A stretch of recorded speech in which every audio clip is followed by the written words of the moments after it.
hello आदै मादैमोन एकदम दुनियाव नागिरबाय थानाय बुस्थुखौ जोङो दा मोननो हाबाय अरुणाचल जायगानिफ्राय लाबोदों सासे बेफारिया नगदा मेन पइन्ट सारियालियाव दङ आरोखि नैबे बुस्थुआ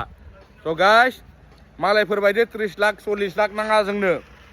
मात्र जोंनो 4 लाख मोनबाबो जायो आरोखि स' नोंथांमोननो आङो दा देखायनो नागिरगासिनो नैबे मा बुस्थु दसे वेट खालाम ओइ लागाव नै इसोर सानै ओमफ्राय ओरै सासे इसोर माने लाबोनाय रोङो बस बेसां प्राइसआ बेसां 5 लाख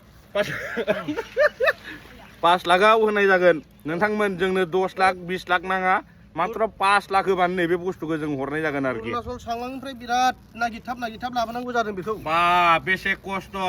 ना बा जायनो नांगौ एसे फोरमायना हरदो नोंथाङा बिराद मोजां खामानियाव बाहायजायो बियो एम्फौआ मखार होनो आरोना एम्फौखौ मा जा गोदोनायाव गाननानै लानो हायो जानजियाव गाननानै लानो हायो औ साफा खारफायो नामा ओइ दा बुंसै मोजां देखाय राहाबना थानायफ्रा लांफैनो हागोन मुल्यबान डेन्जार मुल्यबान बुस्थु बियो